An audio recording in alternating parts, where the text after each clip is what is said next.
নিজের রাগ ঢাক আর চেপে রাখতে পারলেন না, সাংবাদিকদের নিলেন এবার এক হাত, বললেন এক প্রশ্ন যেন ৩০০ বার করছেন তারা। সান্তোসের বিপক্ষে সর্বশেষ ম্যাচের পর সাংবাদিকদের সঙ্গে আলাপে এমনটাই বলেন তিনি। ম্যাচ নিয়ে কথা বলেন নেইমার, একই সঙ্গে সাংবাদিকদের একটি প্রশ্নের জবাবে যান চোটে। কি সেই প্রশ্ন আর সান্তোসের সর্বশেষ ম্যাচ নিয়ে কি বলেছেন নেইমি, তা নিয়ে থাকছে প্রতিবেদন। কর্মক্ষেত্রে সবার সব দিন সমান যায় না, সব দিন মানুষ তার সেরাটা দিতে পারে না। অন্য সব মানুষদের থেকে এই জায়গায় হয়তো আলাদা নন নেইমারও। মাঠের জাদুকর নেইমার হয়তো সব দিন জাদু দেখাতে পারেন না, নিজের সেই বাস্তবতা নেইমার নিজেও হয়তো মানবেন। কিন্তু তার প্রতি পারফরমেন্সের পর একই প্রশ্নে বিরক্ত নেইমার। বারবার ইনজুরির আগে এখনো আগের শেপে আসেননি নেইমার, ফলে তার কিছুটা ছন্দপতন হওয়া অসম্ভব নয়। কিন্তু ম্যাচ হারলেই বা নেইমারের ছন্দপতন হলেই যেন প্রশ্ন ওঠে তার ফিটনেসে। ম্যাচে তার পারফরমেন্সের কাটা ছেঁড়া না করে আলাপ করা হয় তার ফিটনেস নিয়ে, তার বাইরের জীবনযাপন নিয়ে।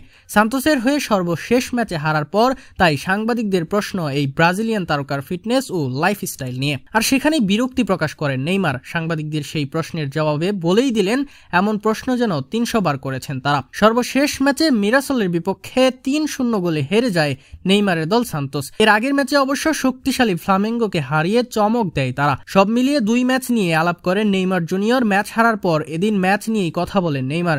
আগের ম্যাচের সঙ্গে এই ম্যাচের পার্থক্য তুলে ধরেন। এছাড়া কি কি জায়গায় পিছিয়ে ছিল দল সেই আলাপও করেন তিনি। কি কি ক্ষেত্রে দলের বিপক্ষে ভুল হয়েছে সেটা উঠে আসে সাবেক বার্সা তারকার আলাপে।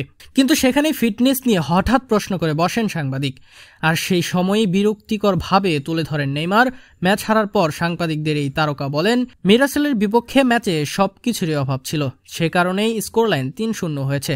ফ্লামেঙ্গোর বিপক্ষে ম্যাচে আমরা যেমন খেলেছিলাম আজ সেটার অর্ধেকও দিতে পারিনি, বিশেষ করে প্রতিপক্ষের মার্কিংয়ে। আগের ম্যাচে ফ্লামেঙ্গো শুধু বল দখলে এগিয়েছিল, আজ মিরাসল বল দখলের পাশাপাশি সবকিছুতেই এগিয়েছিল। এরপর ফিটনেস নিয়ে করা প্রশ্নে নেইমার বলেন আবারও এই প্রশ্ন ৩০০ বার এ নিয়ে কথা বলেছি। নেইমারের খুব অমূলক নয়, অন্য সবার চেয়ে তার নিজের প্রতি চিন্তা রয়েছে। ইনজুরি থেকে সে নিজেও সম্পূর্ণ ফিট হতে চান, কিন্তু বারবার সাংবাদিকদের প্রশ্নের মুখে পড়তে হয় তাকে। এবার সেখান থেকেই এলো বিরক্তি। বিশেষ করে যে কোনো পরিস্থিতিতেই নেইমারের ফিটনেসকে টানা যে সমীচীন নয় সেটাই যেন এবার বুঝিয়ে দিলেন নেইমি।